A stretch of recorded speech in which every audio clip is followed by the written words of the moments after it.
I never dreamed about success, I work for it, ऐसा लोग कहते हैं। और आज शायद ऐसा ही कोई एक इंसान हमारे सामने है जो वर्ल्ड के 8th रैंक के कॉलेज, यूनिवर्सिटी कॉलेज लंदन में एस्ट्रोफिजिक्स में अपनी बैचलर डिग्री कर रहा है। तो शौर्य, ये अचानक से एस्ट्रो के बारे में मन में आया कैसे? अचानक तो नहीं आया, बचपन से ही बहुत ज़्यादा इंटरेस्ट था। तो सोता था बेडरूम में तो वो ग्लो इन द डार्क वाले स्टार्स लगे रहते थे। फिर पापा बहुत बुक फेयर से इंसाइक्लोपीडिया वगैरह सब ले आए थे। तो आई थिंक अराउंड 5, 6, 8 से पता था कि कुछ करना है तो स्पेस में ही करना है। फिर पता चला कि या तो एस्ट्रोनॉट या एस्ट्रोनॉमर, दो ही चीज़ें पता थी। फिर एस्ट्रोनॉट वाली फिट तो बनी नहीं, तो सोचा कि अर्थ पर बैठ के रिसर्च कर लेते हैं। फिटनेस तो ठीक है अपनी जगह पर, तुमने यार बहुत कुछ अचीव किया। एक्चुअली में हम लोगों के अंदर ना एक बहुत जानने का मन होता है कि कोई बंदा जो बाहर गया है और इस लेवल पर जाकर जस्ट आफ्टर 12th इतना कुछ अचीव किया है, उसने कहाँ से शुरू करी होगी कहानी, फिर उसकी ज़िंदगी में और क्या टर्न्स आए, फाइनली फिर उसने कैसे अप्लाई किया। तो अपन एक एक करके इन सारे एस्पेक्ट को टच करते हैं। कहाँ से एक्चुअली में, मतलब तुमने कहा कि ठीक है बचपन से इंटरेस्ट था, इंटरेस्ट तो सबका होता है, इंटरेस्ट होने के बाद वर्क करना कब से स्टार्ट किया था कि नहीं यार मुझे यहाँ जाना है, इस पर्टिकुलर कॉलेज में ही जाना है और उसके लिए मुझे ये एप्लीकेशंस करनी होंगी, बिल्कुल बिगनिंग कहाँ से करी थी? आई थिंक आफ्टर 10th का रिज़ल्ट मुझे पता था कि अब I should work for college. तो मैंने सर्च करा कि एस्ट्रोनॉमी के इंस्टीट्यूट कौन कौन से इंडिया में। उसमें उनका करिकुलम वगैरह देखा 1-1.5 साल तक। तो केरला वाले इंस्टीट्यूट के बारे में बहुत देखा मैंने, पर मुझे उनका फैसिलिटी और करिकुलम ज़्यादा मतलब सूट नहीं किया फॉर माई सेल्फ। तो फिर मैंने बाहर देखा कि और कौन से इंस्टीट्यूट्स हैं। तो फिर लिस्ट बनाई वर्ल्ड के इंस्टीट्यूट्स की, यूरोप में, यूएस में। और फिर यूट्यूब पे, इंटरनेट पे उनके एप्लीकेशन के तरीके देखे। ठीक है। अच्छा, हाउ कम कि अपने आप से ये सारी चीज़ें कर ली? मतलब किसी काउंसलर्स की हेल्प ली होगी, किसी ने, मतलब सब लोग कहीं ना कहीं से हेल्प लेते हैं, तो किसी से हेल्प ली होगी कहीं से, तो कहाँ से हेल्प ली थी? हेल्प मेनली 2 सोर्सेज थे। स्कूल के टीचर्स ने काफ़ी हेल्प किया, आपने भी काफ़ी हेल्प किया। और काउंसलर्स जो स्कूल में थे उनने भी काफ़ी हेल्प किया। बाकी ऑनलाइन तो सारे रिसोर्सेज अवेलेबल हैं, बहुत सारे ब्लॉग्स और वेबसाइट्स हैं। उन्हें स्टेप टू स्टेप पूरी डिटेल दी हुई है कि कैसे अप्लाई करना है। अच्छा, अप्लाई जब तुमने किया, मैं अभी इसलिए अप्लाई वाली प्रोसेस पर जा रहा हूँ क्योंकि इस समय बहुत सारे ऐसे हमारे व्यूअर्स होंगे जो 12th वाले होंगे, जो अब रिज़ल्ट आने वाला होगा अब टर्म 2 देने के बाद, और कई प्रोसेस में होंगे, 11th क्लास में होंगे। तो जब एप्लीकेशन दी थी तो उसमें क्या स्टेप्स थी? सबसे पहले तो जिस जिस जहाँ भी अप्लाई कर रहे हो, जैसे यूएस में कर रहे हैं तो एक कॉमन ऐप नाम की वेबसाइट है। यूके में यूकैस है, तो वहाँ पे अकाउंट बनाना है। और फिर वो ही बता देंगे कि कॉलेजेस शॉर्टलिस्ट करो पहले। फिर उनके रिक्वायरमेंट्स बताएंगे। फिर रिक्वायरमेंट के अकॉर्डिंग ऐसे लिखना होता है, टीचर रिकमेंडेशन डालना होता है, और कुछ क्या क्या अचीवमेंट्स हैं वो डालने होते हैं। तो काफ़ी स्टेप्स हैं उसमें। अच्छा चलो ठीक है, हम पहुंच गए वहाँ यूनिवर्सिटी कॉलेज लंदन, हम पहुंच गए। जब यहाँ से गए थे तो पहला दिन कैसा था वहाँ? पहला तो क्योंकि कोविड टाइम पे गया था तो 10 दिन क्वारंटीन करना पड़ा था। ठीक है। तो पहले दिन तो बहुत ज़्यादा याद आई घर की। सोचा कि कहाँ आ गया, घर से दूर, पता नहीं कौन से शहर आ गया। तो बहुत इंटिमिडेशन हो रहा था क्योंकि लंदन बहुत बड़ी सिटी है, बहुत हम छोटे टाउन से गए हैं। तो लगा कि कहाँ आ गया, भोपाल में ही सही था मैं।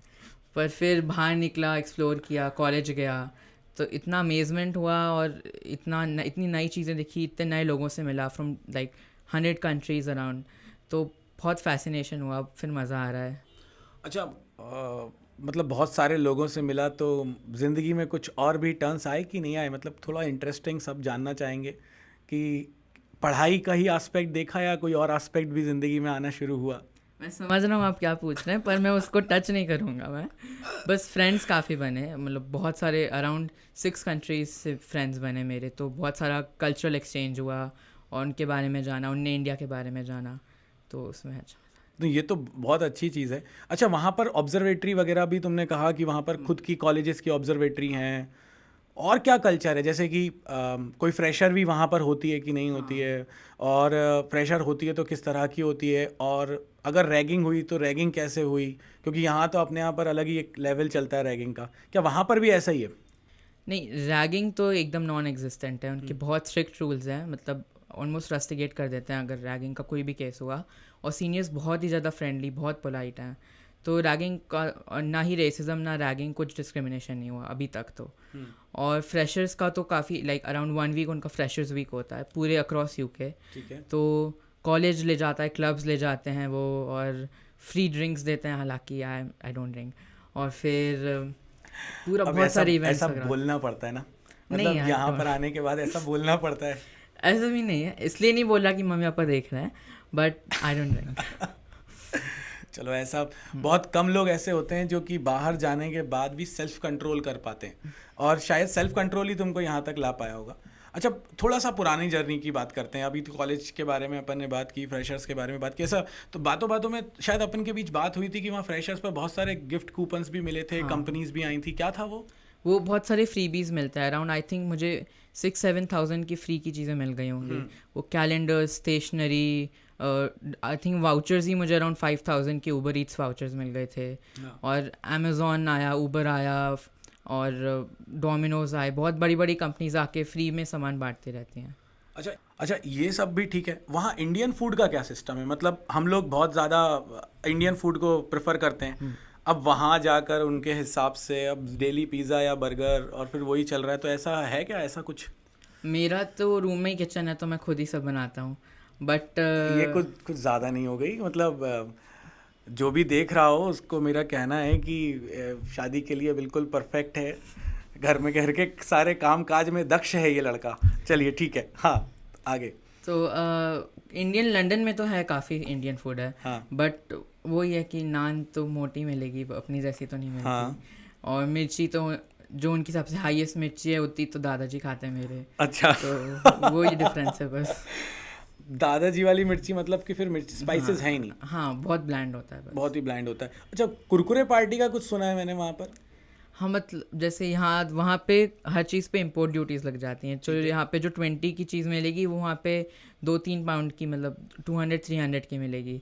तो कभी मन हुआ इंडिया में सो रहे हैं तो सब लोग जाके थोड़े कुरकुरे के पैकेट खरीद लेते हैं, या कुछ लेस का इंडियन मसाला ले लेते हैं, तो वो थोड़ा। मतलब यहाँ का 20 रुपए का कुरकुरे वहाँ पर जाकर 200 रुपए के कुरकुरे बन जाते हैं। हाँ, ड्यूटीज़ वगैरह सब। और इसके लिए फिर कुरकुरे पार्टी होती है, क्योंकि अपना इंडियन टेस्ट भी तो थोड़ा सा ले लें। ये भी अच्छा है, मतलब हम इंडिया में थोड़ी अलग टाइप की पार्टी ढूंढते हैं, वहाँ पर पार्टी कुरकुरा पार्टी चल रही है। खैर ठीक है, बहुत ही मतलब एक अलग ही एक्सपीरियंस है। और खासकर जब खुद ऑब्जर्वेटरीज में देखो और जाकर करो तो एक अलग ही मज़ा है। हाँ। अच्छा, अभी एक कोई प्रोजेक्ट कर रहे थे तुम, मैं इसलिए इस पर बात कर रहा हूँ क्योंकि हम लोग अपने कॉलेज में जाते हैं तो हम सोचते हैं कि हम फर्स्ट ईयर में जाकर मौज मस्ती करें।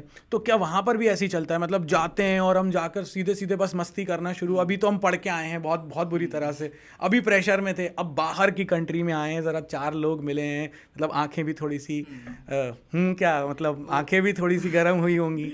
तो ऐसा क्या मतलब? मेरे साथ भी था, मुझे लगा था फ्रेशर्स वीक हुआ है, अभी सब आराम से चल रहा है, धीरे धीरे पढ़ाई शुरू होगी। पर फर्स्ट वीक में आया और वहाँ पे वीकली टास्क मिलते हैं सबको, तो वीकली लेक्चर्स देखने होते हैं। तो मैं अराउंड वीक के थर्सडे पे मैंने सोचा कि सब लोग इतना बिजी क्यों है, कोई किसी का मैसेज नहीं आ रहा। मैंने बात करी तो सब पढ़ने में लगे हुए थे, तो मैंने पूछा कि अभी से क्या पढ़ाई शुरू, अभी तो फ्रेशर्स वीक ख़त्म हुआ।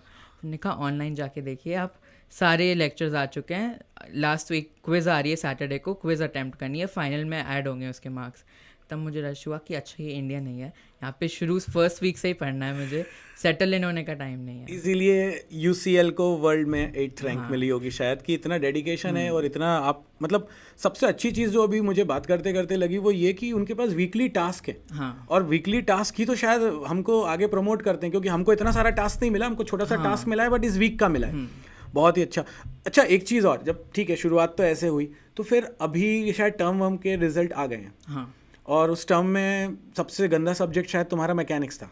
हाँ। और मैकेनिक्स में क्या स्कोर रहा? 87 on 100। 87 on 100, और ये वहाँ के हिसाब से अच्छा है, काफ़ी अच्छा है। वहाँ एवरेज क्या रहता है इसका?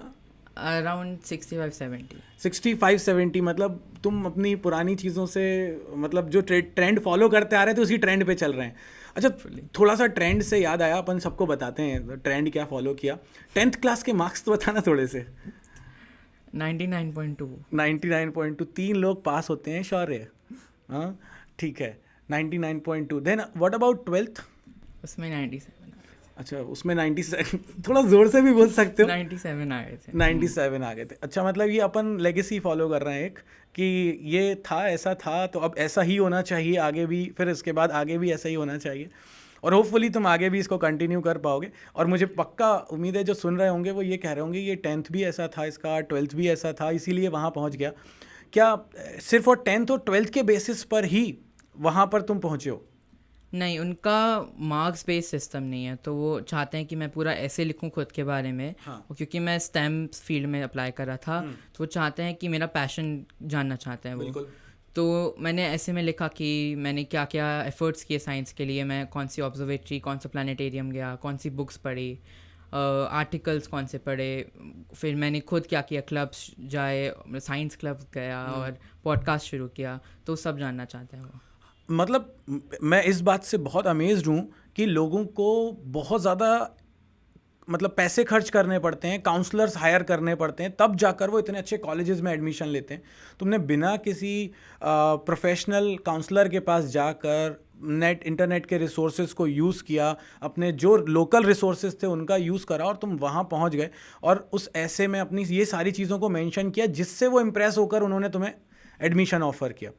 That's really cool. अच्छा, और इसके अपार्ट तुम्हारी हॉबीज़ क्या है? मुझे पोइट्री राइटिंग अच्छा लगता है, but like not as a hobby, but just to relax. And guitar बजा लेता हूँ, हालांकि काफ़ी थोड़ा कनेक्शन छूट गया, हाँ। बट फिर भी। मतलब ये जो सामने बैठा हुआ लड़का है ये गिटारिस्ट भी है और ये पोइट भी है। अच्छा, वो पोइट से याद आया, पोइट्री से याद आया कि शायद एक बुक भी लिखी हुई है। हाँ, एक रिलीज़ हो गई थी अराउंड लास्ट 2020 में, सितंबर में रिलीज़ हुई थी। हाँ। और एक अभी जनवरी एंड तक आ उस बुक जाएगी। के नाम बताओ, कहाँ पर है, थोड़ा सा इन्फॉर्मेशन दो हमें। फर्स्ट बुक का नाम है द जेंटल्स ऑफ डार्क, वो अमेजोन, फ्लिपकार्ट, हर जगह है। और सेकंड बुक का नाम है योर्स अनसिंसियरली, वो जनवरी एंड तक अमेजोन पे आ जानी चाहिए।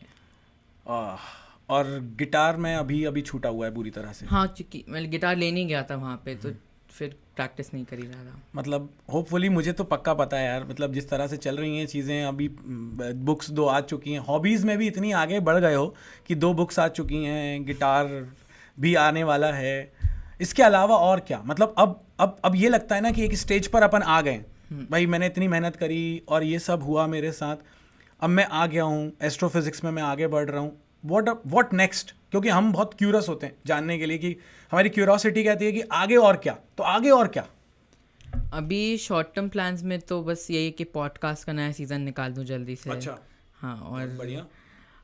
फिर लॉन्ग टर्म में अभी I don't take the pressure to decide like just now, क्योंकि अभी 3 साल और हैं, तो मैं नई फील्ड्स एक्सप्लोर करूँगा एस्ट्रोफिजिक्स में ही, और फिर पर्टिकुलर फील्ड में जाऊँगा कि किस चीज़ में रिसर्च करनी है। अभी तो बहुत सारी चीज़ें फैसिनेट कर रही हैं, तो बस अब टॉपिक्स फिल्टर करते जाऊँगा, देखूँगा आगे क्या करना बहुत सारी चीज़ें फैसिनेट कर रही हैं, जैसे एस्ट्रोफिजिक्स में डार्क मैटर केमिस्ट्री और हॉकिंग रेडिएशन, फिर ब्लैक होल्स के बारे में, और इवेंट होराइजन में क्या हो रहा है, तो एंडलेस है।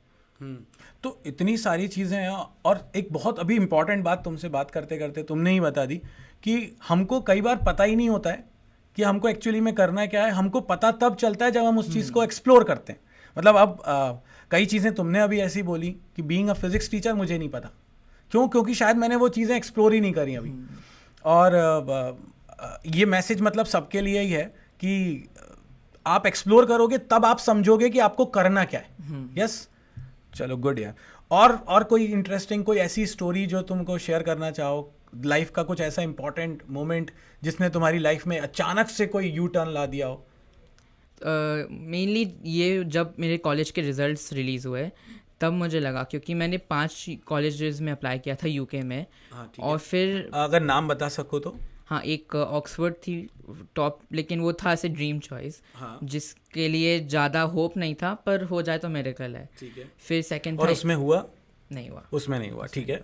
फिर एक था इंपीरियल कॉलेज लंदन, एक था यूसीएल, फिर एडिनबरा एंड मैनचेस्टर। और इन चारों में हो गए थे? हाँ, इन चारों में हो गया। हाँ, और मेरे पास खबर आ जाती थी कि कॉलेज का आ गया है, LOR आपने लिखा था और बढ़िया हो गया है और मेरा सिलेक्शन हो गया है। बहुत ही बढ़िया। तो इन 3 चीज़ों, मतलब कई बार अनएक्सपेक्टेडली अपन, बस करना ज़रूरी है, इंपॉर्टेंट है, करने के बाद अपने आप हो जाता है। अच्छा ठीक है, मैं ऑल्दो तुम बहुत शाय हो उस चीज़ में, बट फिर भी मैं टच करना चाहूँगा, कभी किसी ने प्रपोज नहीं किया?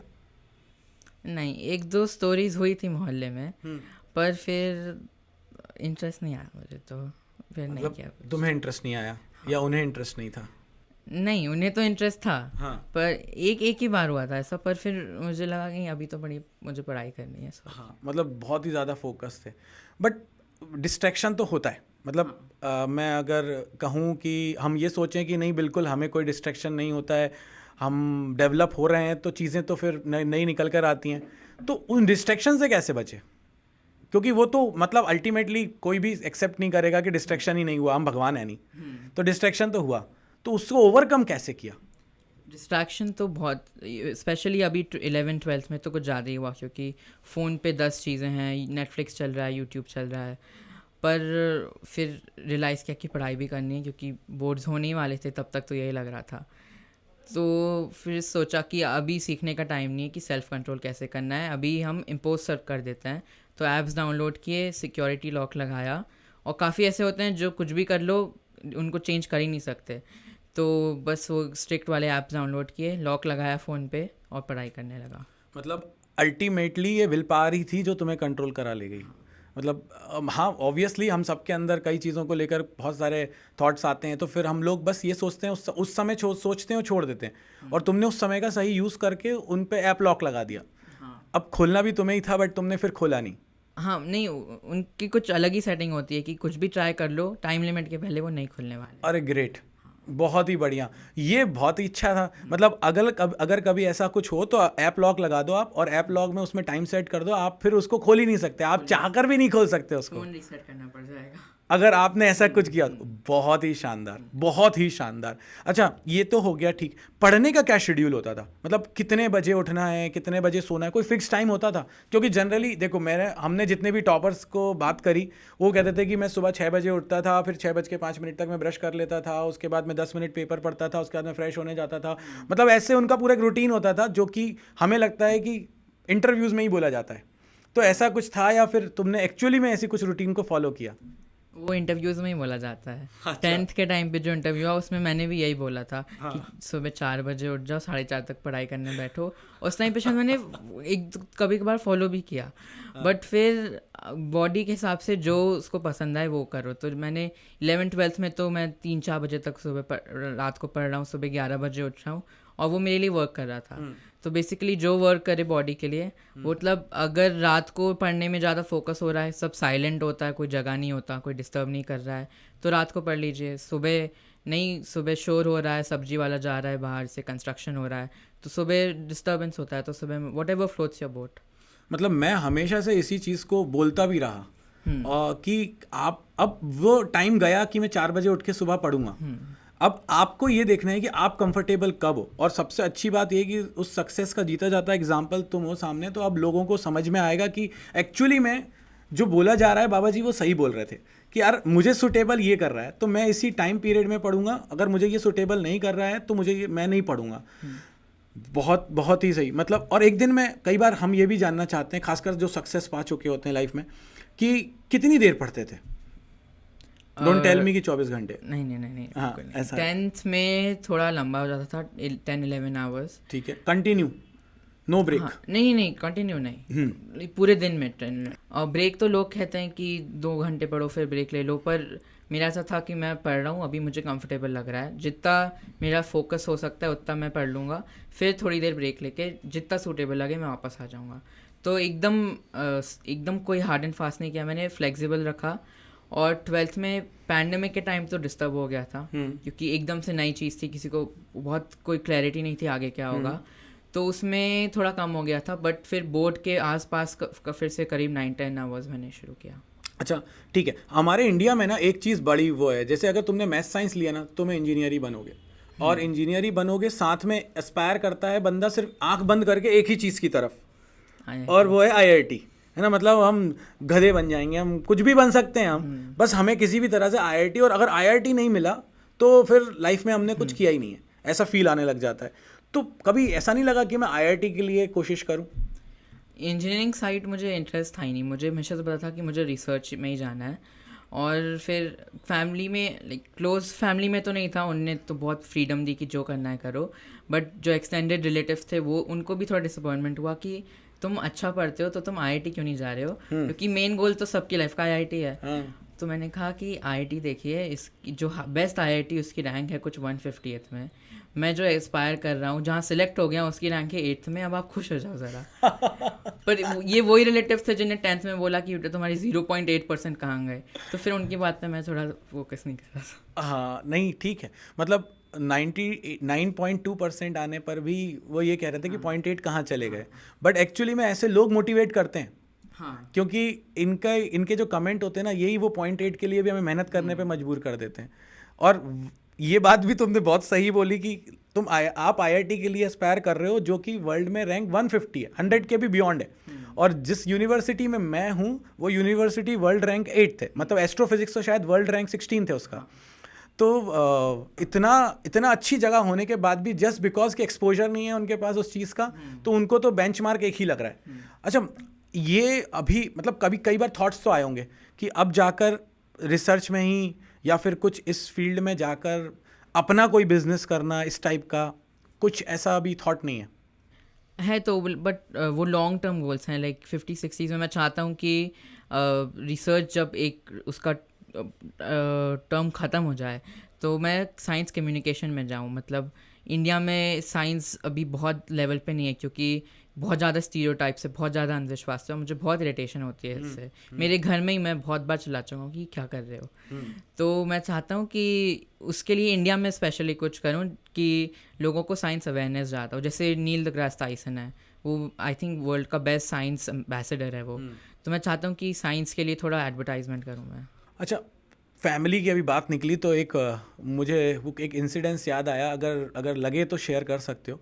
दादी का इंसिडेंस अभी कोविड के टाइम का, और वो जो उन्होंने डोनेट किया था वो मतलब हेड्स ऑफ, उसका अगर कुछ शेयर कर सको तो। दादी की एक्चुअली उनकी कोविड के जस्ट पहले सितंबर 2019 में वो नहीं रही थी, और वो बहुत शुरू से ही वो बहुत चैरिटेबल ऑर्गेनाइजेशन से रिलेटेड थी। तो उनका डाइंग विश थी कि उनकी बॉडी को क्रिमेट नहीं किया जाए, कुछ नहीं किया जाए, बस एम्स में डोनेट कर दिया जाए फॉर फर्दर रिसर्च, और उनके कॉर्निया भी डोनेट कर दिया जाए फॉर ट्रांसप्लांट।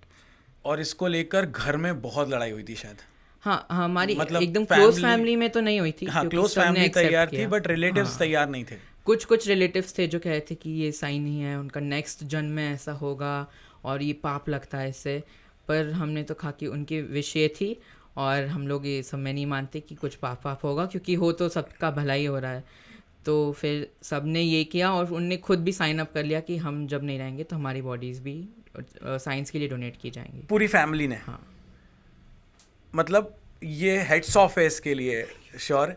ये शायद ही कोई फैमिली इतना डिसीजन ले पाए। मतलब ये जो तुम्हारी सक्सेस चल रही है, एक्चुअली ये तुम्हारी जेनेटिकली फैमिली से ही तुम्हारे पास आ रही हैं ये सारी चीज़ें। इतना इतना ओपनली सोच पाना कि मतलब हम किसी से अगर प्यार करते हैं तो हम उसकी बॉडी को मेडिकल साइंस में दे दें, इसके लिए बहुत करेज चाहिए। मतलब बहुत नोबल कॉज है, बट इसके लिए बहुत करेज चाहिए। Heads off to your family. और इसी तरह से और भी आगे बढ़ते रहो, इसी तरह से चीज़ें करते रहो, और होपफुली अगली बार जब हम मिलेंगे तो हम एक बहुत बड़े साइंटिस्ट से मिल रहे होंगे, यहाँ सामने बैठा होगा और वो बता रहा होगा। अच्छा, एक लास्ट एक सी दिमाग में एक क्वेश्चन आया, जब पहली बार अभी वहाँ जाकर स्काई को देखा होगा तो कुछ क्या ख्याल क्या आया था? देखा, अभी देखा? हाँ, पहले तो लगा कि लंदन ऐसा शहर है जो बचपन से सोचते हैं कि ये ड्रीम टूरिस्ट डेस्टिनेशन है। मेरे कंप्यूटर में वॉलपेपर लगा हुआ था लंदन के ड्रोन व्यू का, और ये बहुत पहले, जब मतलब कोई आइडिया नहीं था कि यहाँ जाना है।